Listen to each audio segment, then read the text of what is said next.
जिसके बारे में राम प्रशंसा कर रहे हैं, मैं जानना चाहती हूँ।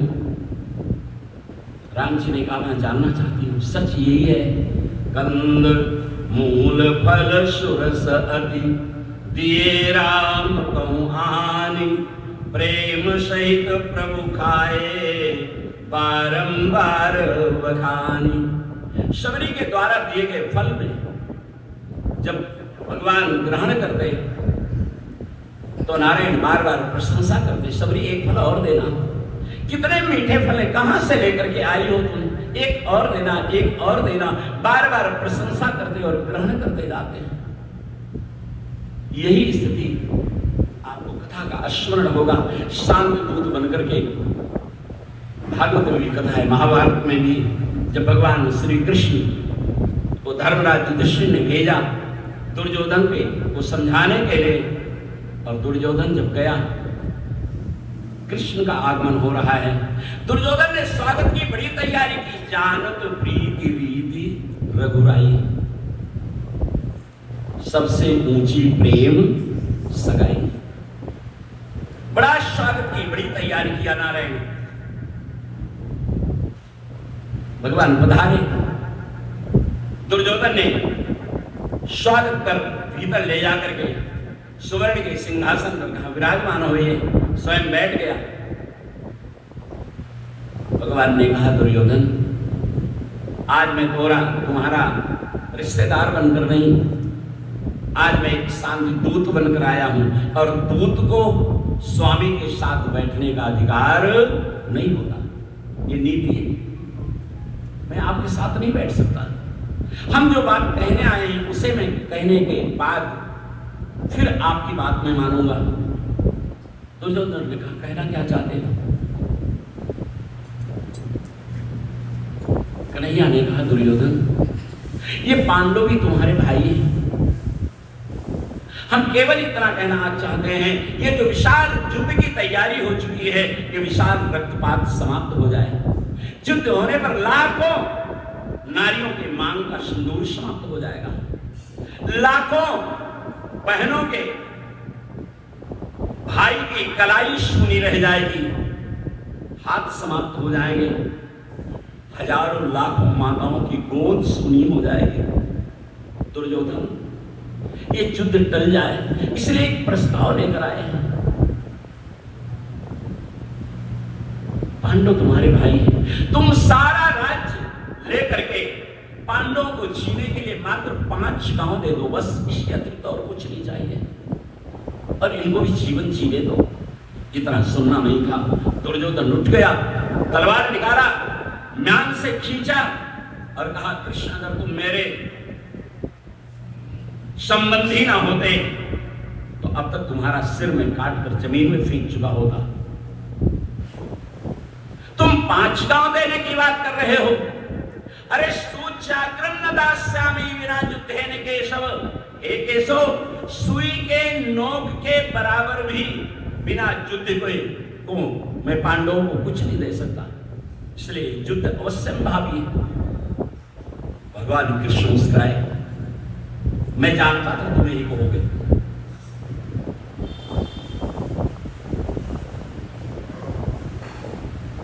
और इस युद्ध का परिणाम क्या होगा यह भी मैं जानता हूं। क्रोध में भरकर दुर्योधन ने कहा, अगर जानते थे तो वो आए क्यों शांति दूत बनकर? बोले, इसलिए आया कि ताकि आगे आने वाले समय में जब एक कथा पढ़ी जाए तो लोग उंगली ना उठाएं कि कृष्ण के रहते हुए ये इतना विशाल युद्ध कैसे हो गया। शायद कृष्ण समझाते तो हो सकता है युद्ध टल जाता, लेकिन युद्ध अवश्यंभावी है, भवितव्यता को कोई टाल नहीं सकता। दुर्योधन, ये युद्ध होगा और इसका परिणाम होगा, यह भी मैं जानता हूं। लेकिन एक बात बताओ मुझे दुर्योधन, क्या तुम धर्म और अधर्म में अंतर नहीं जानते? बोले, मैं जानता हूं कि धर्म क्या है और अधर्म क्या है। तो बोले, जो तुम कर रहे हो क्या है? बोले, अधर्म है। तो बोले, धर्म क्यों नहीं करते? तो दुर्योधन एक बात बोलता है, नारायण सबके सुनने लायक है। आज मेरे जीवन में यही घटना घट रही है, हम संसार के लोगों में धर्म और अधर्म क्या है हम जानते हैं, लेकिन दुर्योधन कहता है जानामि धर्मम न च मे प्रवृत्ति जानामि अधर्मम न च मे निवृत्ति। हे गोविंद, मैं धर्म को जानता हूं लेकिन धर्म में मेरी प्रवृत्ति नहीं है, और अधर्म को भी मैं जानता हूं लेकिन अधर्म से मेरी निवृत्ति नहीं है। अर्थात मैं धर्म को जानते हुए उसे ग्रहण नहीं कर सकता और अधर्म को जानते हुए मैं उसे छोड़ नहीं सकता। अपने यहां जितने लोग बैठे हैं हृदय में सत्य का आचरण रखते हुए एक विचार करो, कौन ऐसा व्यक्ति है घर परिवार के अंदर अगर कोई प्रश्न होता है तो वो नहीं जानता कि अच्छा है या बुरा है, लेकिन अपने निजी स्वार्थ के कारण अथवा किसी कारणवश वो न्याय न करके अन्याय करता है, अधर्म करता है, और जिसका परिणाम अच्छा नहीं होता। माता विशद वर्णन इसका मैं नहीं करूंगा। दुर्योधन ने कहा मैं धर्म को ग्रहण नहीं कर सकता और अधर्म को मैं छोड़ नहीं सकता, यही मेरी प्रवृत्ति है। कन्हैया ने कहा तो कोई बात नहीं, ठीक है, मैं जा रहा हूं। उठकर खड़ा हो गया, अब तुमने अपना काम कर दिया है, चलो 56 प्रकार के व्यंजन तैयार हैं, कुछ ग्रहण करके तब यहां से जाओ।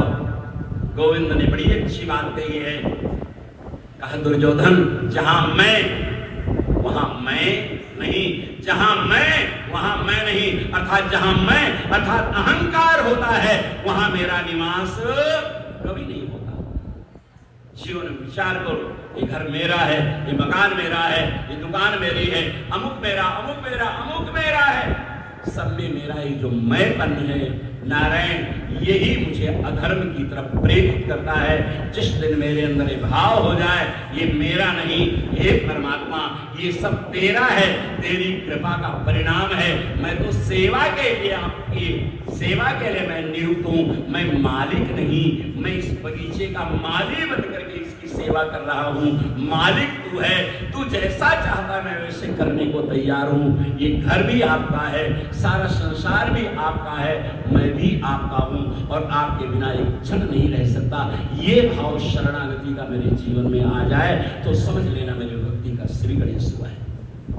लेकिन सब में मेरा मैंपन लगा हुआ है, मैंने किया है। एक दोहा मैंने पढ़ा था, मैना एक चिड़िया होती है, मैना तो लोग ध्यान दें, मैना ने मैं ना कहा तो मोल भयो 10-20, और बकरी ने मैं कहा तुरंत कटायो शीश। मैना चिड़िया होती हो कहती मैना अर्थात जो है वो तू है, मैना तो लोग उसे 10-20 रुपए में खरीद कर ले आते, मैना को अपने घर में रखते। लेकिन बकरी मैं बोलती है, परिणाम होता है कोई खरीद के ले जाता है, उसे काट देता है, समाप्त कर देता है। इसलिए जीवन में मैं नहीं, ये सब कुछ परमात्मा का है। ऐसा भाव मेरे जीवन में आए तो समझना भक्ति की शुरुआत हो रही है। भगवान उठकर खड़े हो गए, नहीं एक क्षण यहां मेरा रहना उचित नहीं, और भगवान यहां से चल दिए। भागवतकार वर्णन करते हैं, सामने नारायण जैसे चलता हुआ देखा, उस समय एक भद्र महापुरुष खड़े हुए थे। श्री राम जय राम जय जय राम, श्री राम जय राम जय जय राम। श्री विदुर जी खड़े हुए थे। विदुर जी ने देखा भगवान को निकलते हुए, पास में आकर के खड़े हुए, अश्रुपूरित नेत्रों से हाथ जोड़कर प्रार्थना करते हैं, गोविंद बहुत दिनों से तुम्हारी काकी की इच्छा थी कि एक बार गोविंद मेरे घर में आ जाते तो मेरा जीवन भी बदल जाता। गोविंद ना मत करना, बहुत दिन से विदुरानी आपकी प्रतीक्षा कर रही है, यहां से आप चलो, मेरे साथ चलो, जानत प्रीति रीति रघुराई, भगवान प्रीति की रीत को जानते हैं। विदुर ने प्रार्थना किया, भगवान ने हंस के कहा, काका कैसी बात करते हो, चलो मैं आपके साथ चल रहा हूँ। रथ में विराजित हुए हैं, श्री विदुर जी के साथ चल पड़े और विदुर जी के झोपड़ी के पास जैसे रथ पहुंचा, विदुर जी ने कहा बस करो बस करो, गोविंद यहीं ठहरो। नीचे उतरे, विदुर जी दौड़ पड़े, निर्धन को धन मिल गया हो, ऐसी भाव, अंधे को आंख मिल गई हो, ऐसी भावना के साथ दौड़ पड़े। विदुरानी विदुरानी विदुरानी कहाँ हो तुम? विदुरानी बाहर निकल गए, क्या पता? बोले देखो बाहर कौन खड़ा है। सामने जब दृष्टि पड़ी रथ के ऊपर तो विदुरानी को दिखाई पड़ा,